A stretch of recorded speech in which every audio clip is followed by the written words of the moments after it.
Hi, my name is Pete Gibbins from My Life is SEGA, and you're listening to the SEGA Lounge.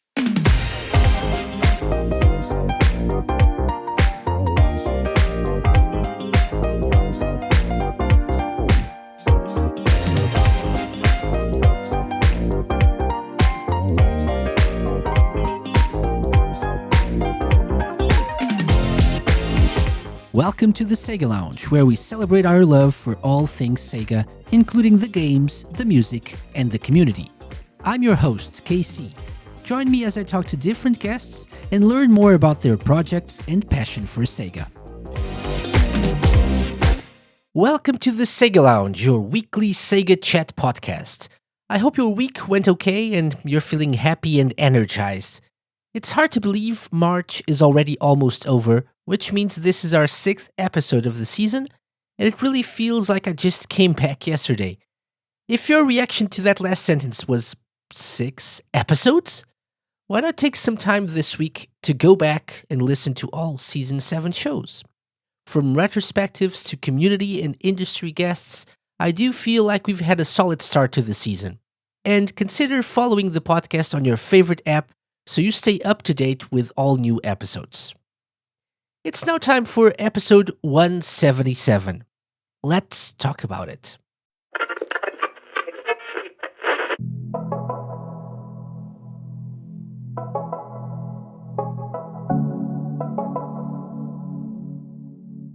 This week, I'm joined by Pete Gibbins, author of the very personal My Life with SEGA book, which you can buy from Amazon or Lulu.com. This is a different kind of book to the ones we usually talk about here on the show, as it's more of a personal journey told by the author and one I can totally relate to as a SEGA fan since childhood. Check out the interview and learn more about Pete and his book, My Life with SEGA, Growing Up as a SEGA Fan.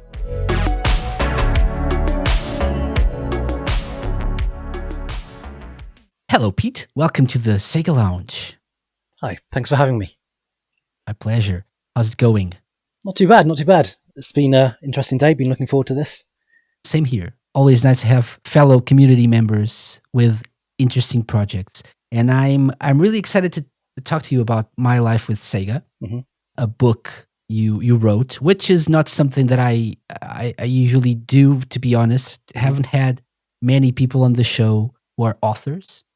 Of awesome SEGA books, SEGA-related books, but we'll get into that in a little bit. I think this is an interesting project because I actually can identify and relate to you on many levels. Yes. But before we get into the project itself, the book itself, would you like to tell us a little bit about how you got into video games as a whole, in SEGA specifically?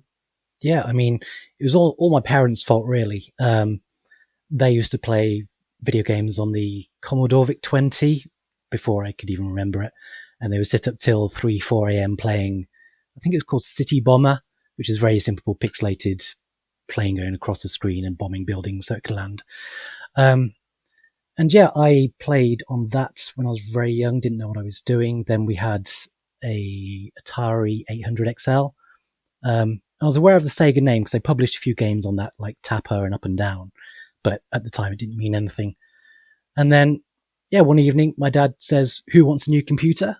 And I was like, "This is the best thing ever." And we just jumped into the home shopping catalog. As I wrote in the book, I was stupid because the Mega Drive was already available. But I thought, I'll go for the Master System because it's 8-bit. And I thought 8-bit meant it was easy to set up because there's only 8 bits to put together, whereas 16-bit, it'd be more complicated because there'd be more wires and cables and things to do. So I went for the 8-bits. I have to say, it makes a lot of sense. In my child brain, it made perfect sense. I think so. It makes a lot of sense. Yeah. I think my dad was happy that because obviously it was cheaper as well. But in a way, I'm glad because I would have been really disappointed to miss out on the Master System because it was and still is an amazing console. So if I did jump straight to Mega Drive, I would have missed out on some amazing games. So yeah, more than happy, really. Mm-hmm. Yeah. I actually missed out on the Master System. I went straight into the Mega Drive. And I think everyone I know that started with the Master System just loves the Master System. Yeah, so nostalgic to Defended, me. fights for it to the death. Absolutely. They definitely Right? should. So Definitely should. it's definitely a charming machine Yes. in its own right. Yes. Yeah. Yeah. So people who read the book will get to learn more about your history with video games and Sega and stuff, and your favorites, and not wanting to spoil things because people should buy the book. Mm-hmm. What would you say, like in your early years as a Sega fan, what were like the top 3 games for you as a child? The Alex Kidd in Miracle World was because that was the first game I played, and it was just mind blowing. It was just bright and colourful, and the music was so catchy. Because before I was playing games on the Atari, and this was just like a step up. Even though the Atari was 8-bit as well, this felt like a massive step up. So it was that, and on the Master System, Land of Illusion and Castle of Illusion. Mm-hmm. Castle of Illusion, for some reason, makes me think of my childhood birthdays. I don't even remember if I got it for my birthday, but it just reminds me of kind of like being an excited child for birthdays. And then, later on in Mega Drive, Sonic, of course, I'm a huge, huge Sonic fan. So I think I had Sonic 2 was the first game on the Master System I played. Perhaps Sonic 1. It's hard to remember, to be honest. But he just appealed to me immediately. Just this blue hedgehog, super fast. And I just fell in love. And I just was drawing him constantly. I still draw him now. When I'm at work and there's a bit of a lull, I just, draw a quick Sonic to pass the time. Bit of a chill session just drawing Sonic. It's something I've always done. So I would say probably Sonic is the main thing that kept me in love with Sega for a while.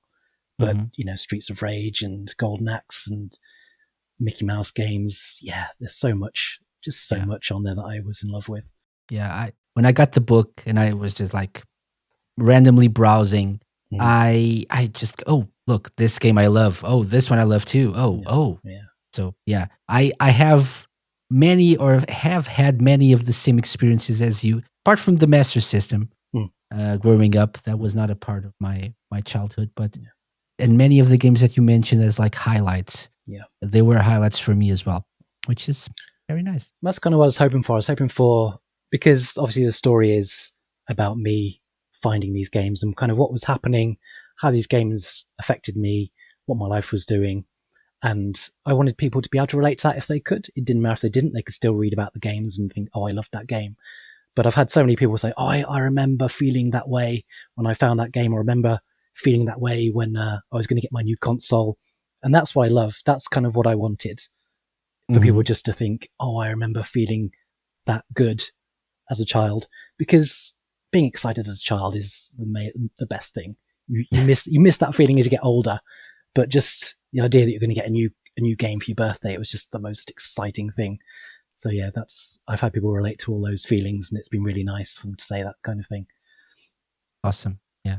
You get a bit jaded as you grow up, right? Yes. Cynical, like, yes. And it's all about the graphics and whatnot. And back in the day, if things were colorful, the music was like bright and cheery, and you could like have a brilliant gameplay.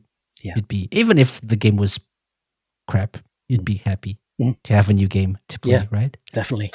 But imagination comes into it as well, because I can't remember if it was on the Commodore, but there was a Bruce Lee game. I think there's a ROM hack for it for the Master System now. And looking back in my mind, there was this stage with lava, and I can remember it with this big red glow and the lava falling. But then you watch a video on YouTube, and it's just these red dotted pixels just falling down the screen. And I think a lot of imagination as a child comes into these games and kind of creates a bigger world around them, which is nice. You can't get that now because everything is right there for you. The graphics, the world, the characters is right there, and it's telling you exactly what developers want you to know. Whereas as a child, you could kind of make up your own little stories in your head, and I miss that. Yeah, for sure. Yeah, definitely. And so you mentioned the feelings of getting games. So this is not, I think, the usual kind of book about games that people are used to getting, right? Agreed. Like a usual description of what the game is, like maybe stories regarding development or something, which is nice, Mm. but it's not the goal of this book, right? So when you decide, by the way, why did you decide to do this? What happened in your life that motivated you to start this project? And what was the goal? Well, ever since I was a kid, I've always done projects on Sega. Back when I was at school, we had activity days. I think I'd hurt my foot or something and I couldn't do the activities. So they said, just write something about your hobby. So I did this huge project on my hobby playing the Sega Mega Drive. And I went well above and beyond because I just loved writing about it. And I got, gold stars and everything for it. And that was really good. And then at college, we did a project where we had to stand up and talk about pop culture and how it relates to other types of pop culture. So everybody was talking about movies and music, and I thought I'll do video games and how video games relate to movies and music. Like there are movie tie-ins and there's actual bands who create music for video games. And I had Sega Saturn games playing in the background to illustrate my points. And then back in 2012, I created my own book. I got it printed at work and just bound it myself of my games collection. I laid it all out and had photos and screenshots. But there wasn't much input from me. It was all just review quotes from magazines and stuff from the back of the box. And maybe there was a slight bit from me, but that was about it. And I posted it on, I think on Facebook on a few groups, and people were like, oh, I'd buy that if you release that. And I was like, that gets me thinking. So I was just going to do an updated version of that. But I thought, there's so many books out there, so many amazing books that tell you about the games, about the development, as you say, and how the game plays, all the mechanics. And I thought, mine just won't stand out, I don't think. I wanted to do something a little bit different. And I have so many thoughts and feelings with these games, like an emotional connection to these games. So I thought, why not do that? Why not write about how I was feeling, what my life was doing when I was playing these games, how these games brought me closer to my family and my friends. And so that's what I chose. And it started with, I think, 25 games. I thought that was going to be it. And I was writing more and more and more, and it's just kept on going. And I was loving it. It was like I finally felt like I had a proper purpose. And I ended up with 75 games because I felt like I had enough of a story for each of these games. But then there were other games I wanted to mention, so I had like honorable mentions. So I had an honorable mention with each game. So I ended up writing about 150 games in total. And yeah, I just kept on writing and writing, and that's how I got to where I am. Excellent. What was the goal when writing this? Obviously, as you said, to differentiate yourself from other books, more maybe technical books, right? But what was the purpose, the actual purpose of doing this? The main goal was to prove to myself that I could do it, I think. It was just something I wanted to do, and if people kind of gravitated towards it and appreciated it, that was just an amazing added bonus. And because I have, I'll call them talents, I don't know if anybody will agree, but I can write all right, I can draw and illustrate okay, I can design pages all right. I just thought a book is kind of just bringing all of that together, just writing and illustrating and laying out pages and stuff. And that's just really what I wanted to do. I just wanted a project that I could work on, that I was passionate about, and I would hopefully find like-minded people who would also find passion in it too, and just, as I say before, relate to the stories inside. And that was just the main goal, really. And if it sold, amazing. That's what I went for. Yeah, excellent. I think what you said about the the way of differentiating your book from others is talking about the feelings that you felt when playing these games or picking them up for the first time. The actual life events around getting a new game, right? Yeah. That's what's different here, and that's what's interesting about this book and what makes people relate to it. Yeah, I mean, I own a lot of the books that talk about games, and I love them. And that's why I wanted to do something different. I didn't feel like I could write anything that would stand out from the crowd if I just wrote about games, which is why I wanted to do something different. And games have been such a huge part of my life. I mean, my dad and I, we don't have a lot in common, but we have gaming in common. We'd play World of Illusion together and Toe Jam and L2, Panic on Funkotron, together, and that kind of brought us together. The same with my mum. we'd watch 90s movies together, but we would play Saturn Bomberman, which was her favourite game, and she was better than me at it, which is embarrassing. But yeah, that got us together. And my brother, not so much. It was tough to get my brother into games. He would play a few sports games, so I bought us Sega World Boy Soccer 97. I'm not a football game fan, but we loved playing that together. And friends as well. Friends would gravitate over, and we would just play games together, and there's so many happy memories from playing video games.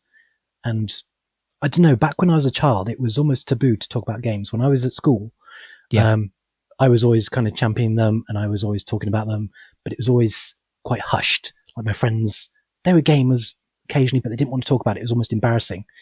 But now, everybody talks about it. It's this huge industry, and everybody's proud to be a gamer.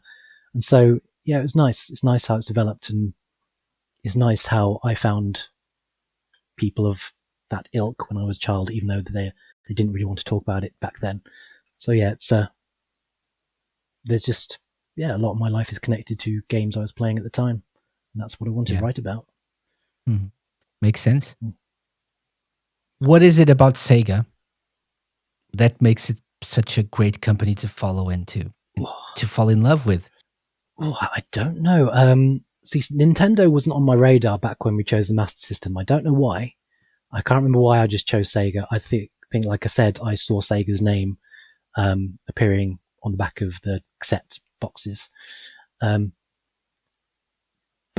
playing the games, I don't know, just it sounds very atypical, but the blue skies and the jaunty music, the characters, I mean, particularly Alex Kidd and Sonic, and just as a kid, you do become emotionally connected to things. I mean, people say, it's just a company that just want your money. Sure.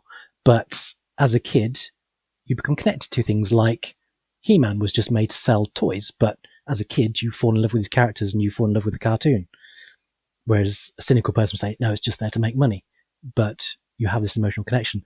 And that was the same for me. And every game I played was an event. And I just couldn't wait to play the next game. Because, again, as a child, you have one game, or at least I did, one game for Christmas, one game for birthday, and you had to make it last. So you would just get everything you could possibly out of that game and really just delve in as deeply as you could just to keep it going, keep it interesting, until 6 months later you finally had something new to play. And I can't particularly say why Sega in general. It's just that's what I grew up with, and that's what I'm passionate about, and that's where a lot of my nostalgia comes from. And Sonic, because I fell in love with Sonic. And I don't think I'm ever going to grow out of Sonic. I thought it might have happened by now. It's not going to happen. I love Sonic Frontiers immensely. So yeah, I don't think I'm ever going to grow out of Sonic. So yeah, it's just, and I think also it's harder to appreciate Sega now, which kind of makes it a bit more special. Like with Nintendo, you've still got a lot of its major franchises still running strong. With Sega, you can't just play a new Golden Axe, you can't just play a new Comic Zone or Vector Man, which kind of makes it a bit more special being able to go back and play these games that aren't just readily available, unless you buy a compilation or, buy the game on Steam or something. But there's no new games in these worlds, sadly. And I just feel like that makes it a bit more special. I don't know if that makes sense. Like, it's not as easy to delve in as you can with other franchises. It's not as mainstream. Yeah. As well, right? No. I mean, in the UK, it was, especially the Master System, was a bigger deal than, say, in the US, which I'm happy about because it means I can collect more games for it. But yeah, not much, until recently, not much was really said about Sega. It was always Nintendo. So it's kind of, at the time, it was more niche, and that kind of made it feel a bit more special. Like you're in this more exclusive club, maybe. Yeah. I would say. Actually, I'm from Portugal, and in Portugal, Sega was the only thing. Oh, really? Basically, I think there was during the NES period. I don't think the NES was that common in my country. There were a lot of Famiclones. Yeah, there were a lot of them. And even when we were like in the Saturn period, the 32-bit period, there were still a lot of Famiclones being sold, and those like 64 games in one cartridges Yeah. being sold for those Famiclones. Mhm. But Nintendo never really was that big of a deal in terms of like retail presence here Mhm. until a certain point in time. Yeah. And so it was easier to be a Sega fan Mm. back then, I Mhm. think.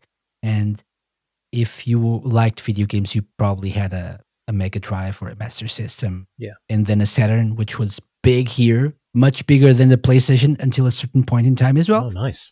Yeah, it's probably one of the very few countries outside of Japan that really went all in on the Saturn. I should have moved to Portugal in the mid-90s then.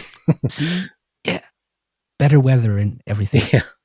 better taste in games, maybe. But that all ended as well. So it was just for a while. But yeah, I know what you mean. It's different, and Hmm. since Nintendo didn't have a really big presence here, even in terms of having like an official, there was a Sega Portugal. Yeah. Yeah. There was a company that Sega made a deal with, and they used the Sega brand. And if the manuals would come translated into Portuguese with the Sega Portugal address and stuff. Yeah. There was a club Sega, Yes. which I I was a member of. Nice. So, and all of that is part of my memories as well. So, li- kind of different experiences, but I know where you're coming from Mhm. in terms of the memories you write about and the feelings related to Sega and their games. So, I'd say the people at school who did talk about games, they had Sega.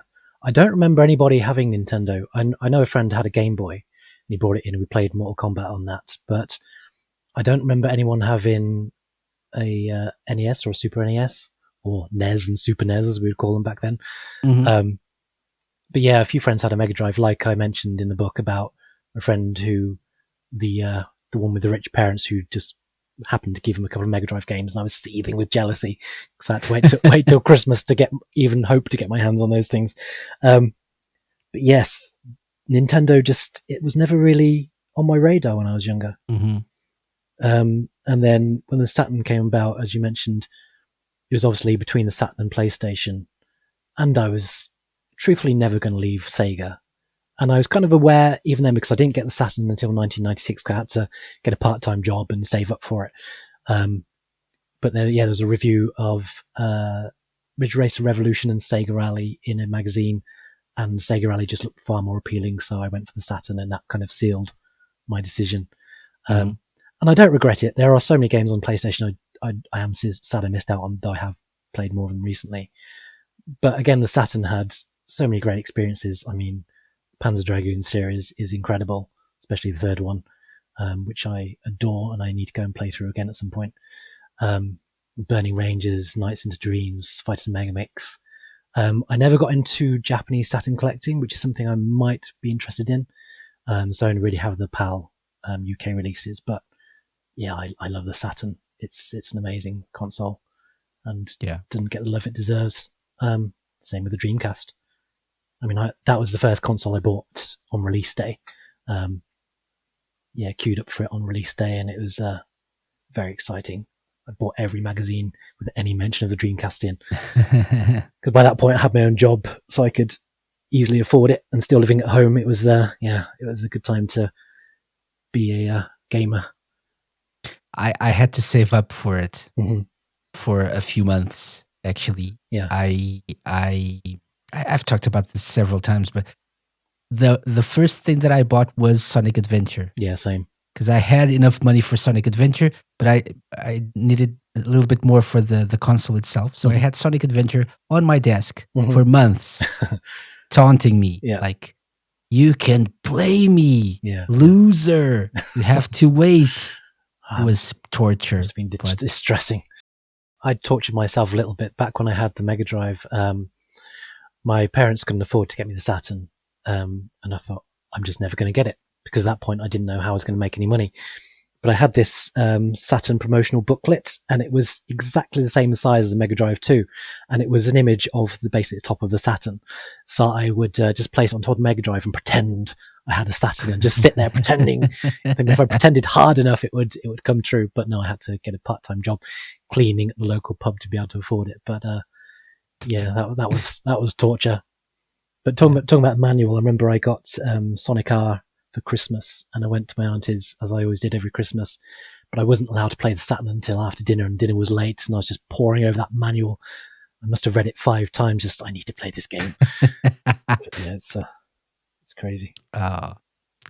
Kids today don't understand what this all is, which is a little bit of a shame. Yeah, I think that's why as older guys, I'll say prefer the physical collections. At least I do. Yeah, it's just the tactile thing. Like sometimes I'll just go to my collection and just open a game, flick through the manual, and just have it in my hand. It's nice just to have a bit of nostalgia and just remember what it was like.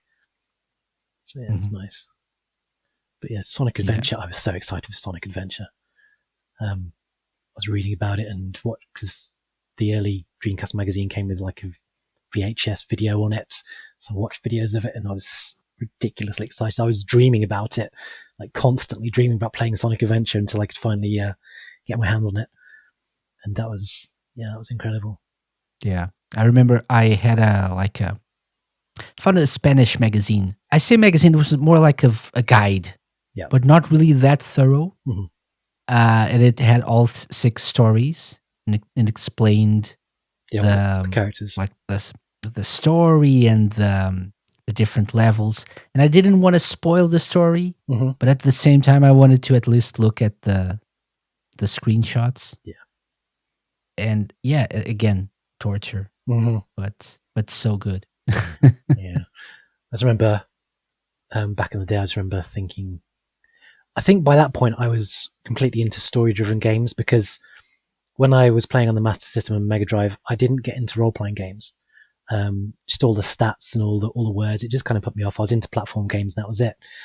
I remember Sonic 3 and Knuckles. There was a bit at the end where Sonic fights Knuckles and then kind of defeats him. Then Robotnik steals Master Emerald and electrocutes Knuckles, and he's exhausted, but he helps Sonic up and stuff. And I felt a sudden emotional connection to these characters, which I'd never really felt before. And it's like, oh, I need more of that. But it wasn't until Panzer Dragoon Saga that I actually played a role-playing game. And that game had such an impact on me. I never thought you could get so connected to a story or characters in a game. Obviously, people who played role-playing games before were just, old hand at that. They knew what to expect, but this was a revelation. And so Sonic Adventure, having a story and characters and emotional pits, it was another thing that drew me to it. I mean, love playing it. I mean, Speed Highway, just charging down the hill at Start Speed Highway, is still a thrill now. But yeah, just the emotional connection to the character in that, and then that drew me to Skies of Arcadia and Grandia 2, and just it made me realize I just love story games. More recently, I haven't, because the open worlds, it's like you'll do a bit of story, then you'll spend 20 hours just doing bits and bobs, and you come back to story and you've forgotten about it.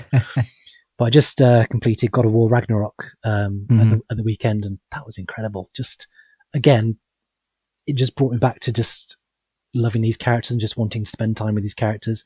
And I haven't felt that for quite a while in games. So that just reminded me of just when I was younger and just missing these characters when you weren't playing and just rejoining them. And that's another thing I love about gaming. Not just the interactivity, just the emotional connection.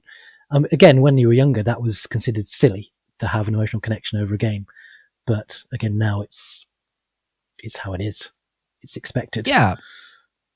Probably silly because people were not really... I don't think people understood what video games were or could be. Yeah. Right? It's a game. It's like a toy. Really, like it's a plaything. It's much more than that. And it's obviously, since it's $1 million or $1 billion industry right now, people are interested and they want their share. But back then, I don't think people really understood what games could be. No. Apart from the people making them and the ones enjoying them as well. Yeah. Yeah, I mean, they were limited by the technology, but you could see they had big dreams behind them. Yeah, Yeah. yeah, It's also the music as well. It's like definitely. I was ridiculed at school for loving music. I would put my tape recorder up against the TV and record Mega Yeah. Drive music, and I've still got the cassettes of Mega Drive music. And I would listen to them over and over because I loved just the music it was giving. And then the Saturn came along, and you could play some of the games in a CD player if you just skip past the first track, which was the game. So I would do that and download them as MP3s when I could. And now I just own a lot of physical soundtracks of Sega games, especially Sonic games, because there's so much great music in Sonic. And that's another thing. It's just there's some incredible pieces of music, and even when you talk to people now, they still think it's like plinky plonky digitized stuff, which again is fine because that sounds amazing too. They don't realize there are full orchestras doing some of these tracks. I mean, again, talking about God of War, just the music in that is incredible. But even back in the 90s, the music is amazing. I mean, probably one of the catchiest tracks I've ever heard is Alex Kidd in Shinobi World, the first level. It's just ridiculously, it's just ridiculously catchy. And yeah, I love the music in the games as well. It also, a bit like film scores, you can listen to music, it takes you back to a time when you were just genuinely happy. That's nice. That makes me happy. That makes me feel good. So yeah, it's the music as well that does it for me. It's just the whole package, really. How can you not love? How can you not love it? How can you not love it? Yeah. That's the point. Yeah. Definitely. Okay. So another question for you. Okay. How big of the modern Sega fan are you? Whoa. How big of a fan of the modern Sega are you? That's the question. I'm not much of a fan of many of their franchises. Like, I tried to get into Yakuza and I couldn't. Okay. I feel like I need to try again and give it another chance. But yeah, I can get into it. The Total War games, I mean, they have kind of been going back to their old franchise. Like, there's rumors of a new Jet Set Radio, which could be quite exciting. And they've been releasing the Astro City Mini and the Mega Drive Mini 1 and 2, which is exciting.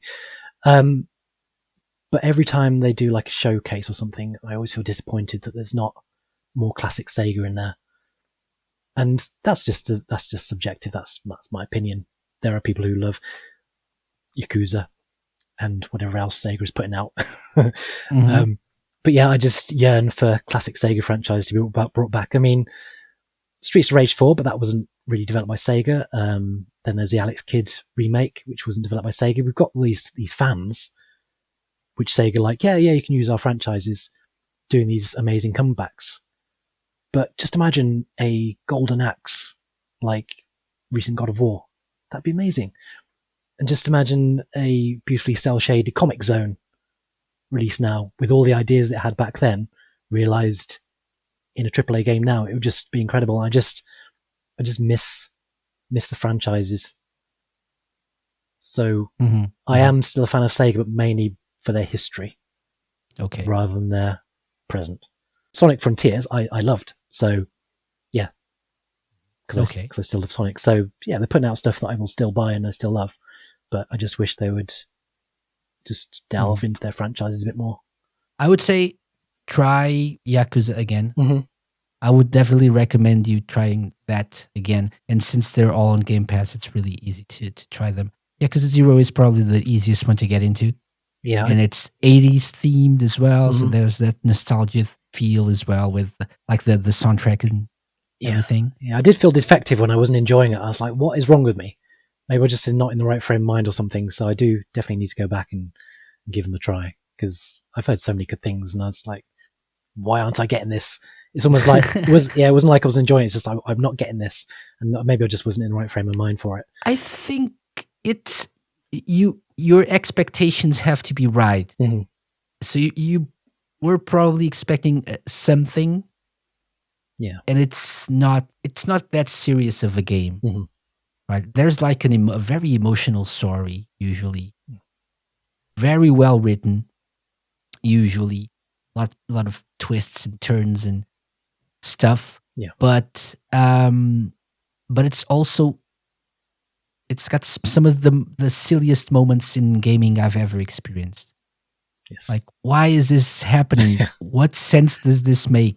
Like silly side stories and subquests and stuff. Yeah.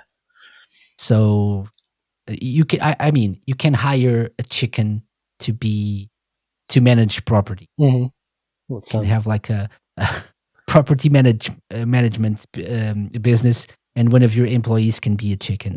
Fair enough. Because why not? Yeah, why not? Why not? Yeah. That kind of wackiness is kind of missing from a lot of modern games. Yeah, it's like Sega in a way, right? Yeah, so it's like the spirit of Sega is in there. Mm. Yeah.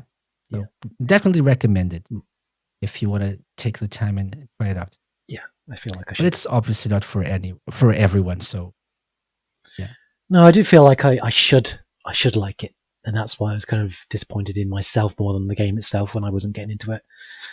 So yeah, maybe I should give it another But don't try. feel pressured. No. And you call yourself a Sega fan. Yeah, I'm sorry. But no pressure. I'm just a fraud. Pressure. That's all it is. Oh yeah, but no pressure. No, don't you? I'm not feeling any pressure whatsoever.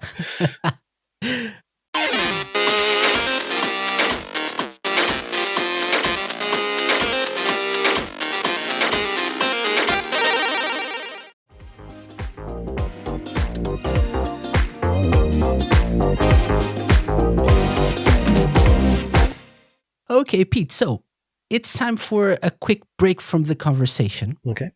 And to do something else I like to do here on the Sega Lounge. Mm-hmm. I love all my guests, but it's time that someone puts them to the test. Oh dear. It's time for the Sega Lounge Challenge. Okay. Now that you know our guests, it's time to put them to the test. It's the moment we've waited for, and the moment they dread. Welcome to your doom. I mean, welcome to the Sega Lounge Challenge.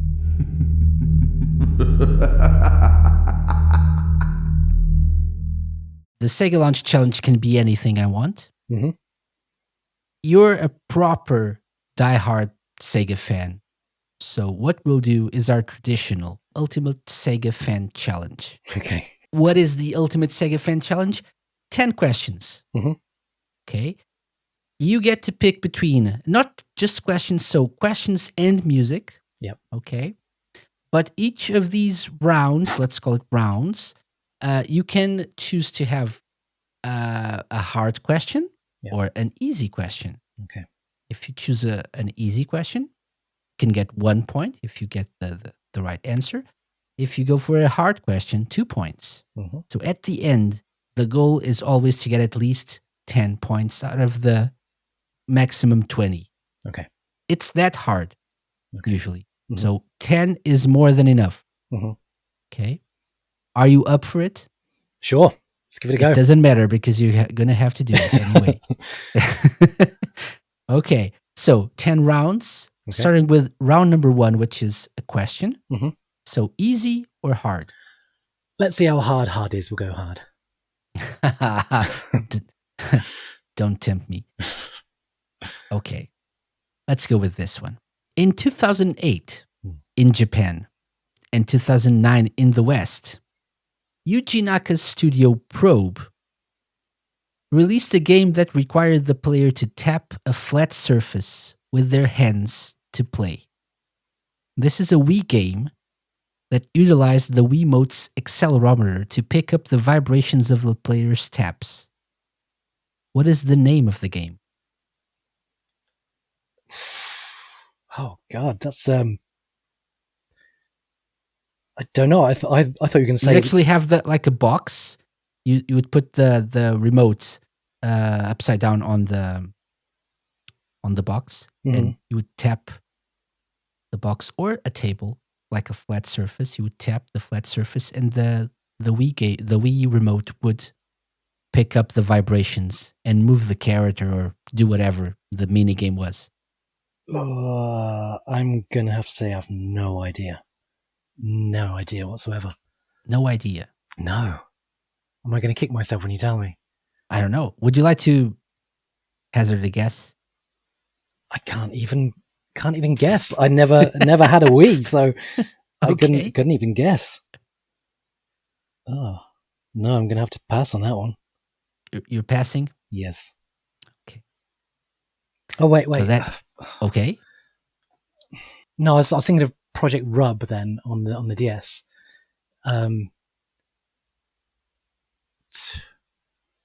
Was it not tap dancing? It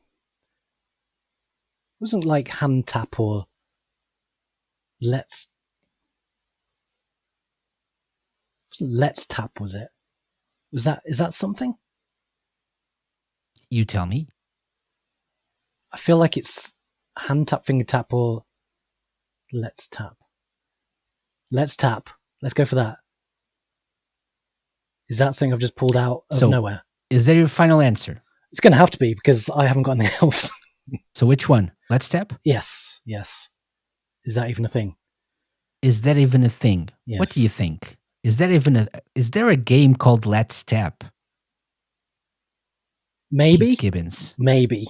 Yes. Pete Gibbins. Yes, there is. There's a game called Let's Tap, and that's what it's called. Your answer is correct. Oh, nice. Yes. Oh, well wow. done. Where did I pull that from? Okay. I'm quite proud of myself. That's a good job. I'm Project not. Rub was also That was a good shout, but it's a DS game. Yeah, it's a DS game. Yeah. Huh. Okay, good job. So 2 points. I'm scared of the hard questions now, though. Great start. Okay, you only need 8 more points. Okay. Next up, we have a song. Okay. Okay. Mhm. So it's not the whole song. It's like 10-second long clip. Mm-hmm. And I will need the game Yes. and where it plays in the game, or level, or name of the song, anything that shows me that you really know what the song is. Okay. Okay. If you get 1 point for the game, 1 point for the song title or level or whatever. Okay. Okay. Ready for the first one? Yep. Go for it. Yeah. Let's take a listen.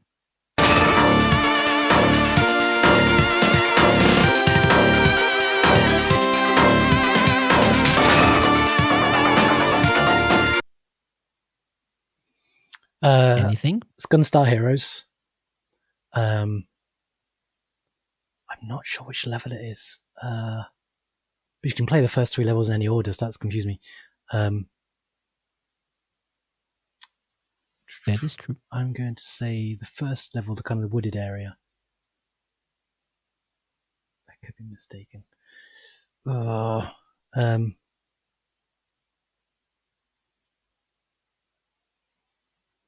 Yeah, I'll just say the first level. So the first, like from the left, right? Yes, yeah, like the wooded First. area. Yeah, the wooded area. Yeah.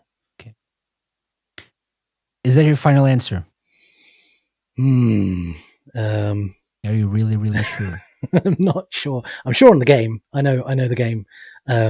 So we can lock in Gunstar Yes, Heroes. Gunstar Heroes, yes. Okay. Until you tell me I'm completely wrong, and I'll be very No, embarrassed. No, I won't. I'll just wait for the level or whatever, and then I'll tell you, baby, if you're. Yeah, I'm going to go wrong for or not. the first level, the kind of wooded area. I don't know actually the name of it, if it has a name. Okay. So Gunstar Heroes, Mm-hmm. first level. Mm-hmm. The game is indeed Gunstar Heroes. Mhm. 1 point. Mm-hmm. Is it the first level though? I don't know. It is. Yes. Thank goodness for that. Good job. Thank 2 you. points. Phew. You're crushing this. Ah. Oh, I'm amazed. So I am I. shouldn't be. I'm I amazed. shouldn't be, but nice. Okay, so question number 3. It's a question, so easy or hard? You scared me with the hard, so I'm going to go easy on this one. Okay. You know, some people who listen to this show know that I'm a big Shenmue fan. Mhm. There's usually a Shenmue question in here somewhere, at Okay. least one. Okay. Let's go with this one. In Okay. the original Shenmue game, Mhm. Nozomi Mm-hmm. helps her grandmother run what kind of shop? Oh, For 1 no. point. Oh, no. What kind of shop? I can see her standing outside the shop.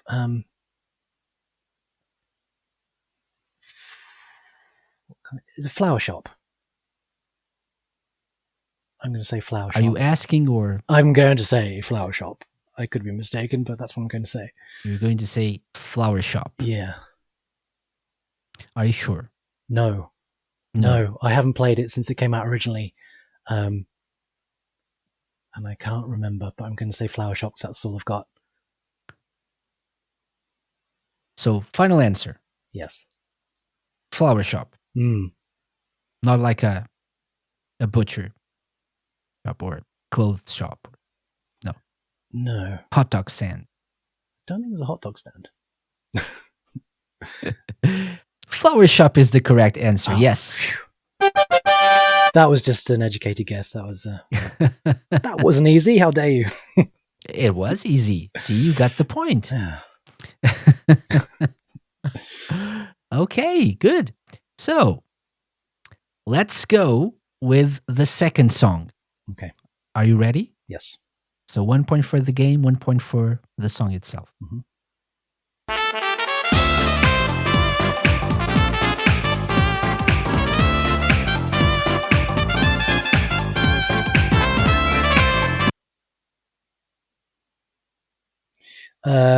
It's Sonic Mania.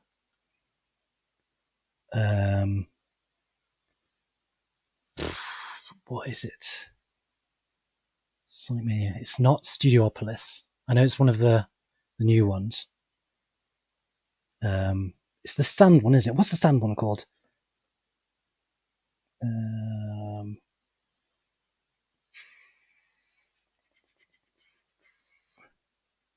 I don't know. I can't think. Oh no, is it?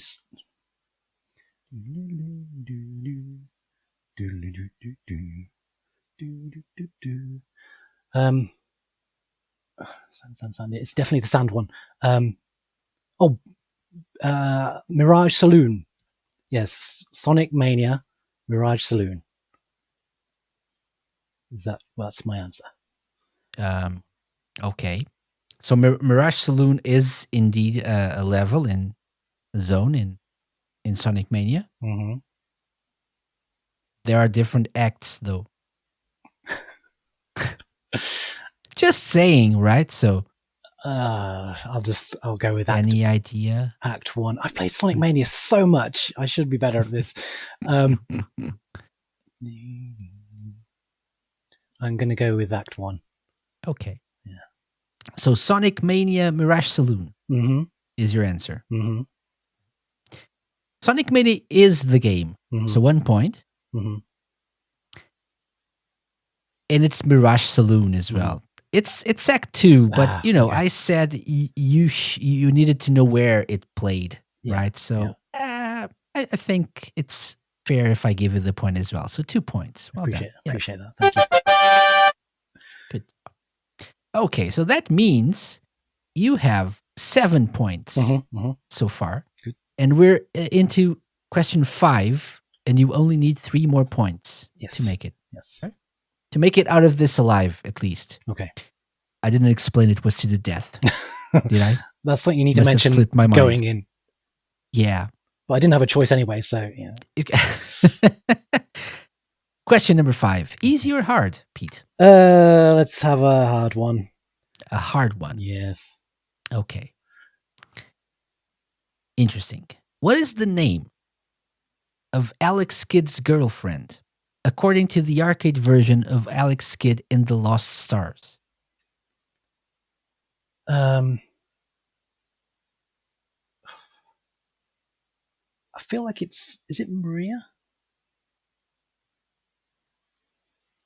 I think that's the name that's popped in my head. I could be mistaken.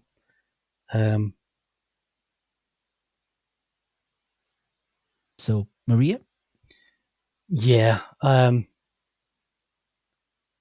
you sure? No, not in the slightest. That's only that's the only name that's popped in my head. Why? Why Maria? I don't know. Is that because that's the? Oh no, that's probably because that's the girl in Shadow the Hedgehog, isn't it? Maria. Yeah, Maria. No, so it's obviously not. Well, probably isn't going to. But it could be. It could be. It could. Maria. It could well be. I don't know. I'm going to need an answer though. I haven't got anything else. So I'm going to have to say Maria, but I don't think it is. But I can't think of anything Maria? else. Yeah. Wait. Oh, Should I lock it in? yeah, go for it.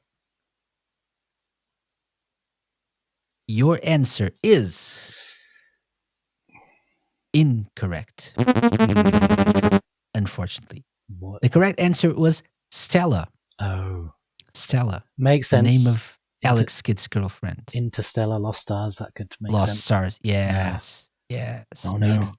I don't know if that's actually on purpose, but Nobody, sense. nobody's going to buy the book now. I'm a failure. no. 7 points still, Okay. with 5 rounds to go. Okay. So you're doing great, actually. Number 6, another song. Okay. Shall we give it a listen? Sure.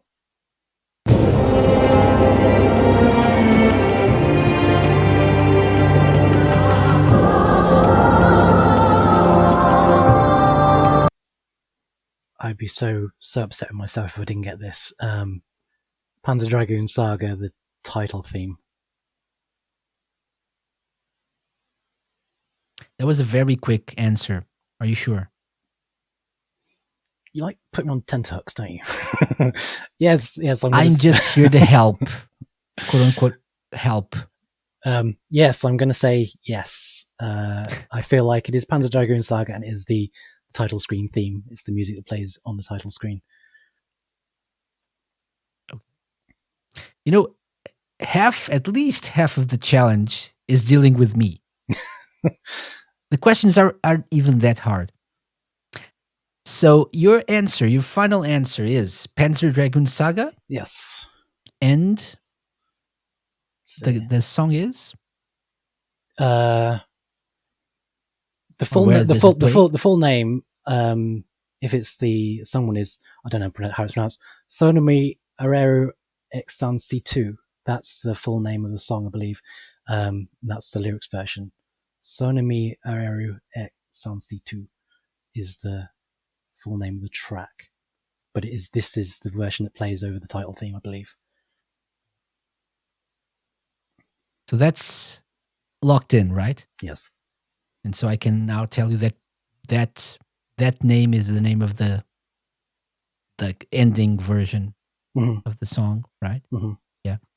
Panzer Dragoon Saga is correct. Mm-hmm.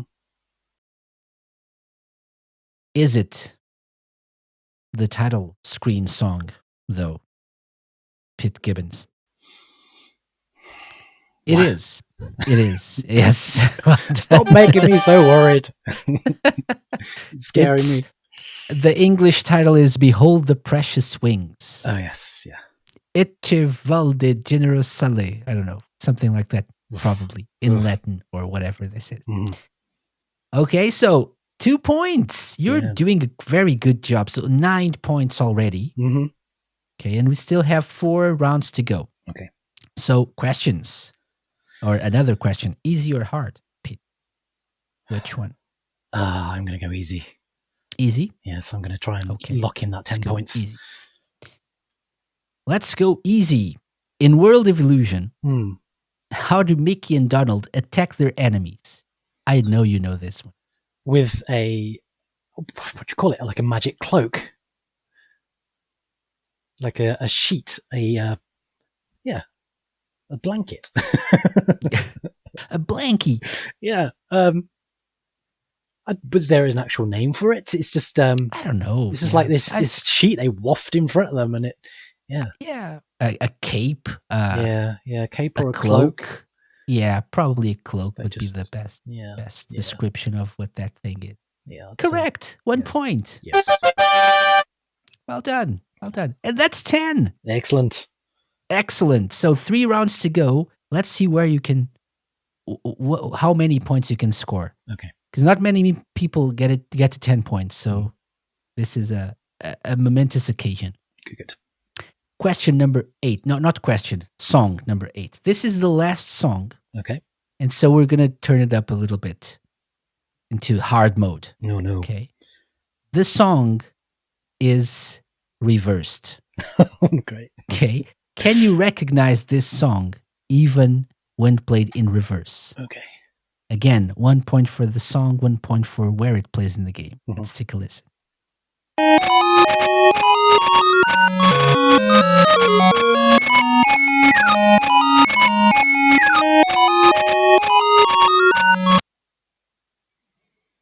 Any idea? Castle of Illusion, and it's the toy stage, I think. Yeah, I'm going to say Castle of Illusion. Game is Castle of Illusion, you say? Yeah, and I think it's the kind of, I don't know if it has a name, but it's the kind of like toy level. Mm-hmm. I think There is a toy level yes. in Castle of Illusion. It's just a makes me think of the toy level. So I'm going to go with that. That's what I'm going to say. Final answer. Yes, final answer. No doubts about it. There are doubts. There's always doubts. I live my life doubting everything, but yeah, I'm going to say that. Okay. So it is indeed Castle of Illusion. Mm-hmm. Okay, well done. Although the level is the Enchanted Forest. Oh, is it? Level number 1. Yeah. So not the Toyland level. Oh, I just heard the Toy level. and I just Yeah.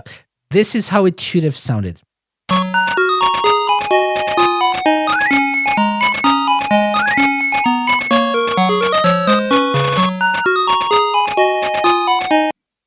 Obviously, the 8-bit version of Castle of Illusion, which is, I'd say, the better version. Oh, okay. Controversially. Yeah. I don't know. I don't know if we can actually call one of them the better one. True. To be honest, I guess it's the one I had more nostalgia for. Probably. This is more like there's more a puzzle solving element in the 8-bit version. Yeah. I think. Yeah. It's a little bit harder than the 16-bit. Yeah. The other one is more like a straight platformer. Yeah.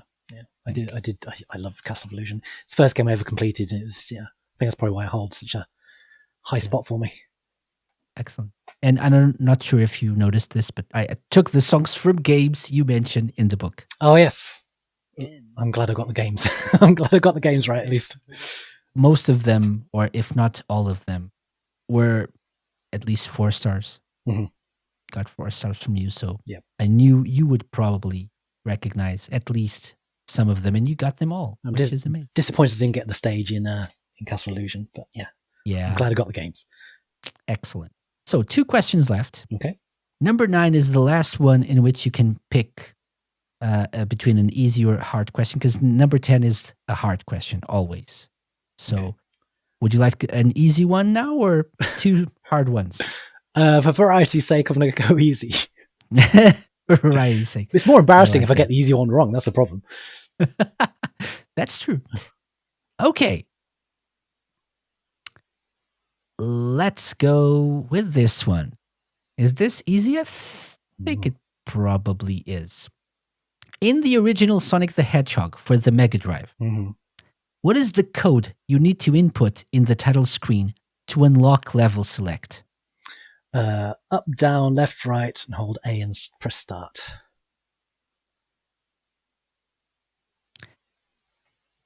You sounded quite sure of yourself there. Oh, I use that many a time.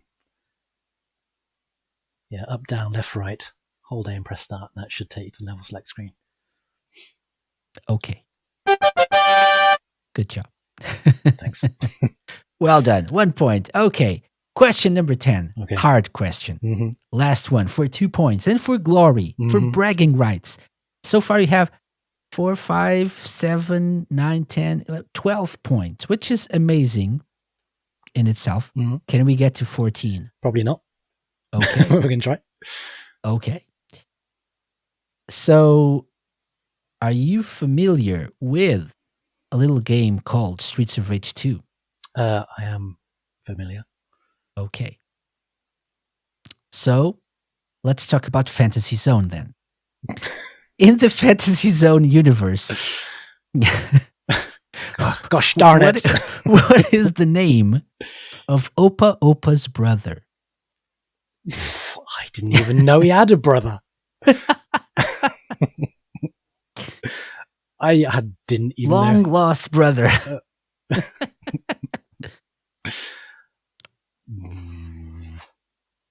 So he is Opa Opa. Yeah.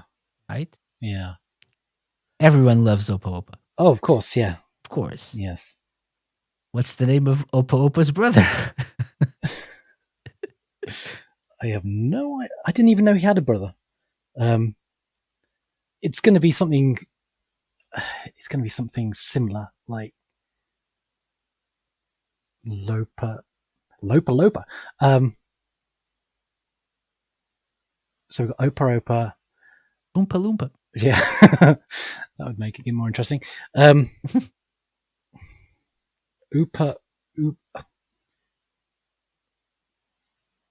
I'm just going to add an extra O on it and say Oopa because I haven't got a clue. No idea. I didn't even know he had a brother. So OOPA? OOPA? Yeah, Oopa. I honestly don't know. Opa. Is that your final answer? It is my final answer. Are you sure? No. Do you wish to call a friend? I wish I had a friend I could call who would know this. I don't know if I know anyone who would know this. So, Oopa Oopa. Yeah. Spelled OOPA. Sure. Yeah, let's say that. I mean,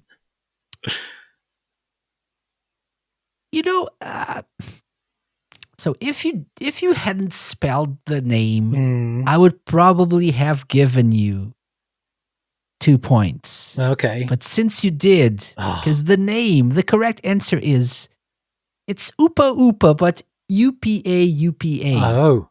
What you do is Okay. you edit the bit out where I spelt the name and then you give me 2 points.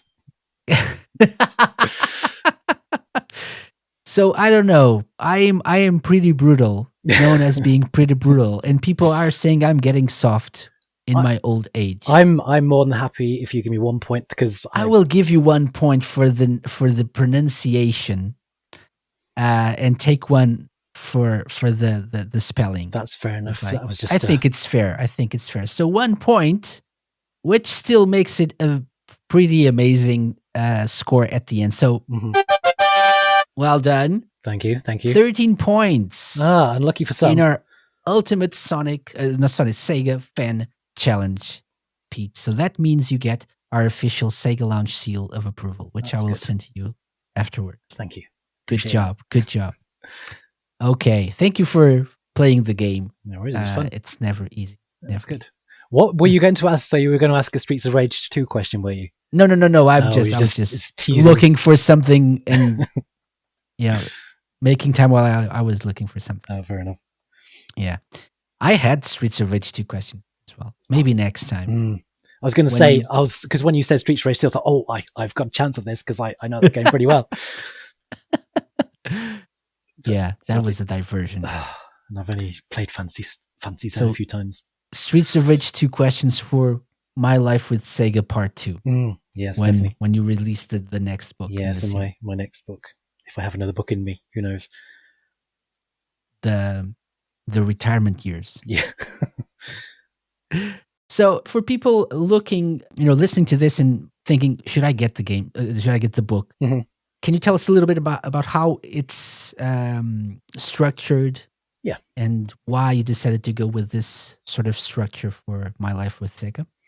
Yeah, because it is My Life with Sega, growing up as a Sega fan, it's set up chronologically from when I played the games. So the first game is Alex Kidd in Miracle World, because that's the first game I ever played on a Sega console. But then also you've got Master System games later on in the book when I started retro collecting again. So yeah, that's just how it works. And I have at the bottom of the page like a timeline. So each game introduction, there's a line at the bottom with a little arrow that tells you kind of like the era I'm talking about. So you can flick through and see where in time I'm talking about the games and stuff.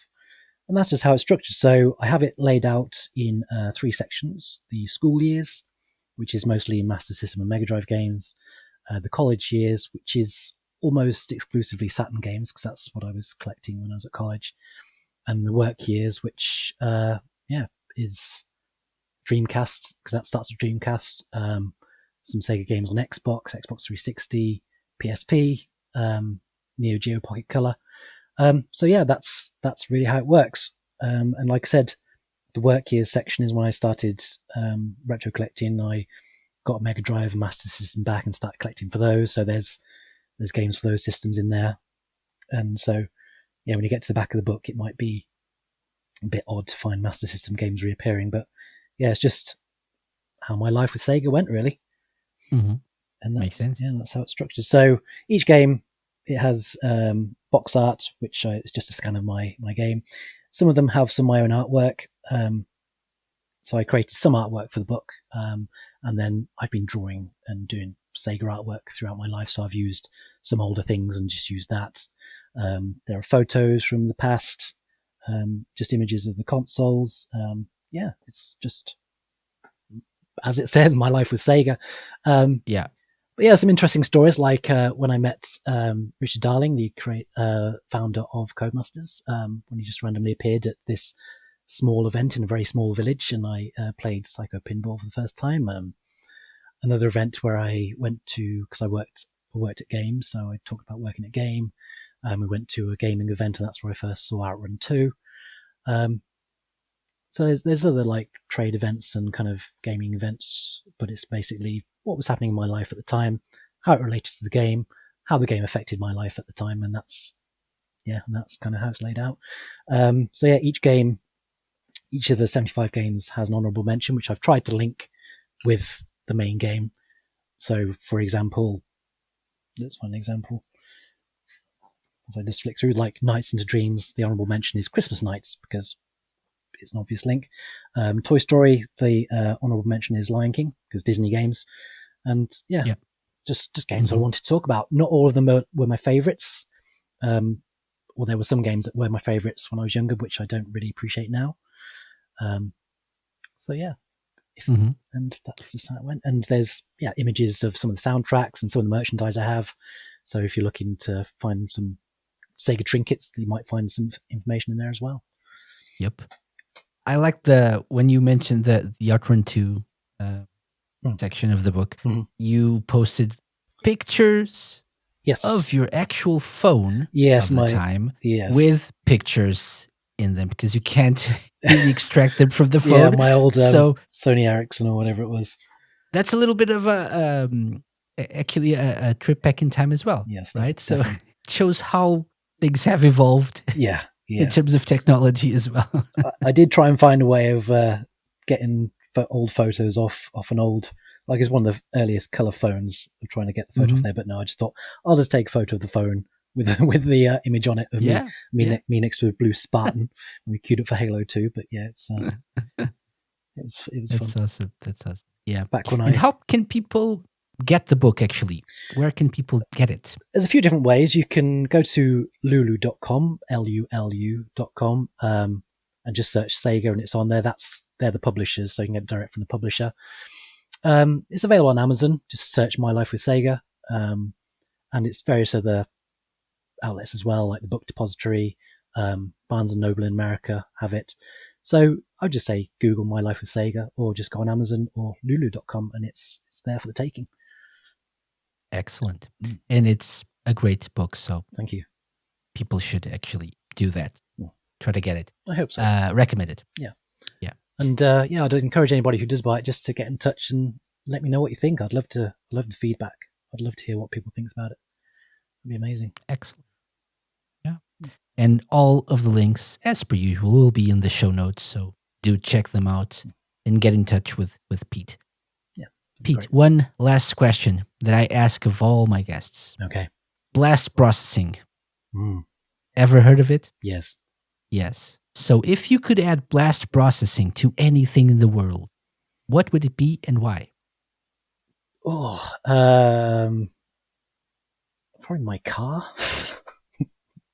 Because I can't afford to run a more powerful car, so add blast processing to my car, and make it faster and more powerful. That'd be amazing. My car is called Sonic, by the way, because it's a small kind of round blue thing. Okay. So yeah, blast processing on my car would be perfect. Excellent. That's an excellent answer. Yeah. Anything else you'd like to say to people listening in who are now getting familiar with the book, or maybe who have seen something about the book but haven't really bought it yet? I would just say I would just love it if you gave it a go. Just give it a chance, see how you feel. And I would just love feedback, really, just to see what you think, good or bad. And if you relate, I'd love to hear your stories. I think I've put in the back of the book my email or ways to contact me. And if you have some similar stories, I'd love to hear them. Love to talk about Sega anytime with anyone. So yeah. Excellent. And I think that's a good reason to have you back soon to talk about Sega. Yeah, absolutely. Love to. Let's do that. Let's do that soon. Oh. Pete, thank you very much for coming on the Sega Lounge. Thank you for inviting me.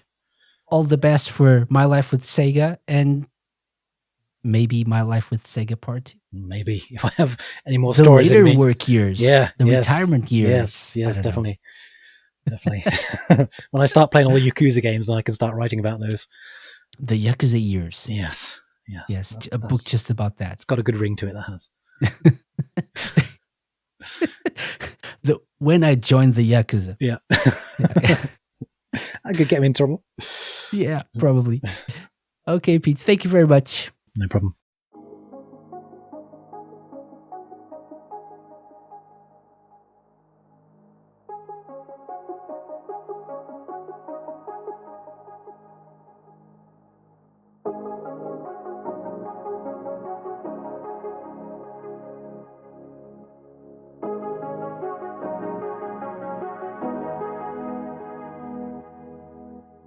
I loved recording this chat with Pete Gibbins. If you liked what you heard, consider ordering his book My Life with Sega and diving into his memories of his school, university, and work years as a fan of the Big Blue. Links for the book can be found in the show notes. That's it for this week's show. I hope you enjoyed yourself, and if you did, consider sharing the episode with friends and on social media, as well as returning next week. Next week, we're going back to Sega of Europe. Well, not really, it's more of a virtual tour. And our guest was at home when we recorded, so just never mind that. But I'm still having a chat with an employee of Sega of Europe. To find out who it is, come back next week. Until then, stay safe out there, enjoy your week, and play some Sega games. Bye-bye! The Sega Lounge, hosted by me, KC, and part of Radio Sega's network of live shows and podcasts. Theme song and incidental music by OSC. Find them at opussciencecollective.bandcamp.com. Got any suggestions? Drop me an email to podcast@thesegalounge.com. Find us at The Sega Lounge on Twitter, Instagram, and Facebook. You can find previous episodes of the show by going to thesegalounge.com and wherever fine podcasts are downloaded.